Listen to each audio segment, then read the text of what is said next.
Hello बच्चों, इरोडो solution series में आज हम लोग करने जा रहे हैं question from thermodynamics section. That is we are going to deal with question number 2.1 that is from thermodynamics section. ठीक है, तो सबसे पहले मैं काम वही करता हूँ, क्वेश्चन पहले पढ़ देता हूँ, फिर हम लोग सॉल्यूशन बनाते हैं। ठीक है, और ये भी देखेंगे कि क्या बेस्ट अप्रोच हो सकता है इसको सॉल्व करने का। ठीक, तो question is that a vessel of volume 30 litre, एक वेसल है जिसका वॉल्यूम दे रखा है 30 लीटर। साथ साथ बनाते भी चलेंगे। ये मैंने बना दिया है वेसल। ठीक है, इसका वॉल्यूम जो दे रखा है, इट्स वॉल्यूम इज 30 लीटर। ठीक है, इट इज 30 लीटर। आगे देखते हैं, कंटेन्स आइडियल गैस। इसमें क्या भरा हुआ है? आइडियल गैस भरा हुआ है। Contains ideal gas at the temperature 0 degree Celsius, यानी यहां पर इसका टेम्परेचर दे रखा है दैट इज 0 डिग्री सेल्सियस। ठीक है, केल्विन में कन्वर्ट करेंगे तो 273 ऐड कर देंगे। After a portion of gas has been let out, इसमें से कुछ पोर्शन गैस क्या हो जाती है? लेट आउट हो जा रही है, यानी बाहर निकल जा रही है। तो मैंने ऐसा बोला कि यहां से कुछ गैस जो है वो बाहर निकल जा रही है। ठीक है, आगे the pressure of the vessel decreased by delta P is equal to 0.78 atm, यानी इनका जो पहले प्रेशर था बाद में प्रेशर है, दोनों का चेंज कितना आ रहा है? That change delta P is equal to 0.78 atm। ठीक है, आई होप आपको एटीएम एटमॉस्फेरिक प्रेशर के बारे में पता होगा। That is ATM stand for atmosphere. ठीक है, यहाँ पर ये डिग्री सेल्सियस में है, वॉल्यूम आपको लीटर में गिवन है।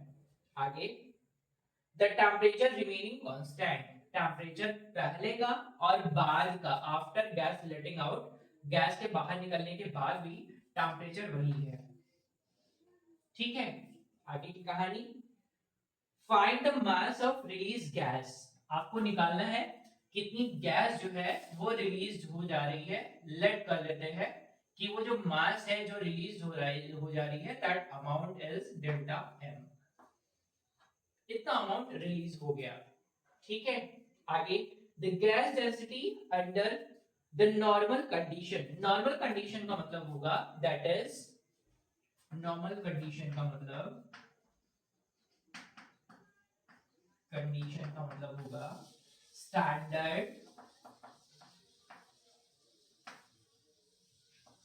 Atmospheric pressure, that is 1 atm, या फिर 0.013 करके 0.013 बार बोलते हैं उसको। ठीक है, that is 1 atm standard atmospheric pressure. ठीक, टेम्परेचर लेना रहेगा तो हम लोग लिखेंगे 273 केल्विन। ठीक है, चलिए आगे चलते हैं। आपको निकालना है कितना मास गैस का रिलीज हो रहा है, तो यही आपका सवाल है। मुझे लग रहा है कि क्वेश्चन आपको समझ में धीरे धीरे आ गया है, अब इसकी आवश्यकता है नहीं। तो अब क्या करते हैं, इनको सॉल्व करते हैं। ये कंटेनर या वेसल है जिसमें कुछ अमाउंट ऑफ गैस भरा है, मुझे पता नहीं है, तो मैं ये अज्यूम कर लेता हूं दैट इज कि पहले इसमें जितना भी गैस है उसका मास, मास बिफोर, दैट इज m1, बाद में कितना होता है आफ्टर गैस लेटिंग आउट, जो भी गैस बाहर निकल जा रही है, mass after ideal gas letting out, that is m। Change कितना आ रहा है, दैट इज डेल्टा m, वही मुझे निकालना है कितना गैस बाहर निकल रहा है। यानी ये m1 है जब पूरा का पूरा फिल था, फिर m2 कब बचा है जब निकल जाने के बाद कितना निकला है, delta m। That change is, that is total minus जो भी बचा हुआ अमाउंट है, that is your delta m। ठीक है। इसी तरीके से ये तो हो गया मास के सेंस में। अभी हम लोग क्या करते हैं, दो कंडीशन अप्लाई करते हैं, एक इनिशियली जब इसमें गैस पूरी तरीके से फिल था, एक दूसरी कंडीशन जब गैस बाहर निकल गया है। दोनों कंडीशन पर अप्लाई करते हैं simply ideal gas equation.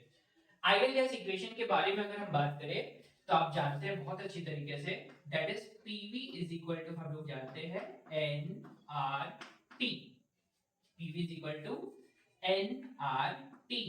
P for pressure, V for volume, N for number of moles। Number of moles को हम लोग लिखते हैं that is mass over molar mass. ठीक। R is gas constant and T is temperature। दोनों condition के लिए apply करते हैं बिफोर एंड आफ्टर के लिए। अगर मैं बिफोर के लिए लिखूं तो प्रेशर, तो यहाँ पे लिखेंगे P1। वॉल्यूम तो चेंज नहीं हो रहा है, दैट इज V। n की जगह पर सेट कर सकते हैं, that is n is equal to m1। n1 is equal to m1 upon m। Same इसी तरीके से आफ्टर के लिए हम लोग लिख सकते हैं, that is n2 is equal to m2 upon m। Set कर देते हैं यहाँ पर, ये हो जाएगा कितना, दैट इज n की जगह पर हम सेट कर सकते हैं n1, that is m1 upon m r t, that is p1v। कितना डिग्री सेल्सियस है, 0 डिग्री सेल्सियस। ठीक है, तो ये हो जाएगा इक्वेशन नंबर 1। इसी तरीके से same p2v is equal to m2 upon m r, temperature change नहीं हो, दैट इज इक्वेशन नंबर।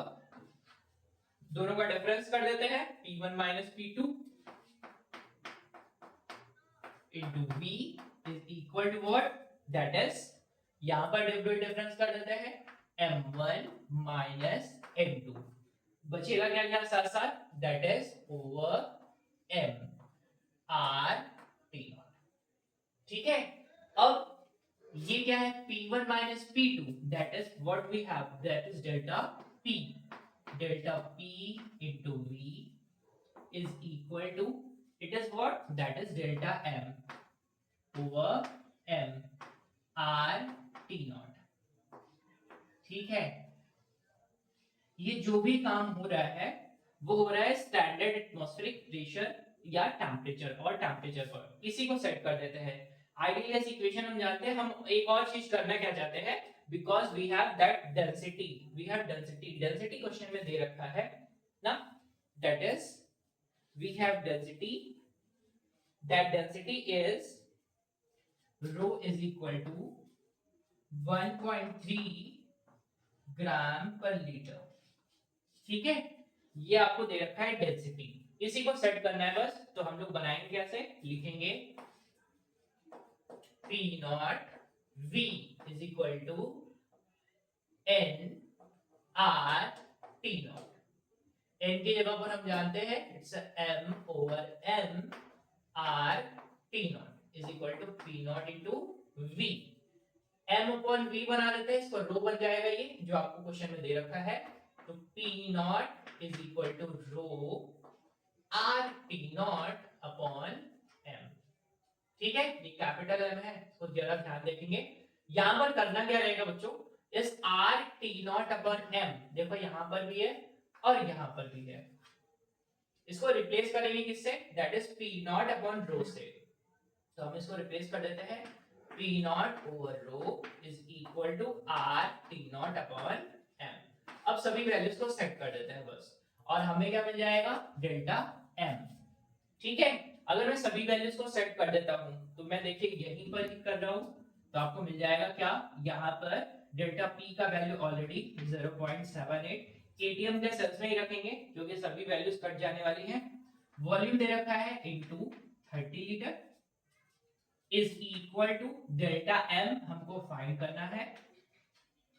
ठीक है, R T naught upon M, इसकी जगह पर रखना है P naught upon rho, that is P naught upon rho.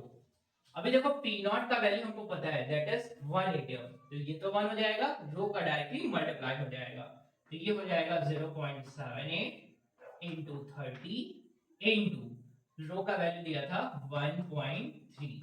अभी डेल्टा एम हम लोग सॉल्व कर लेंगे तो ये आ जाएगा delta M is equal to 30 gram.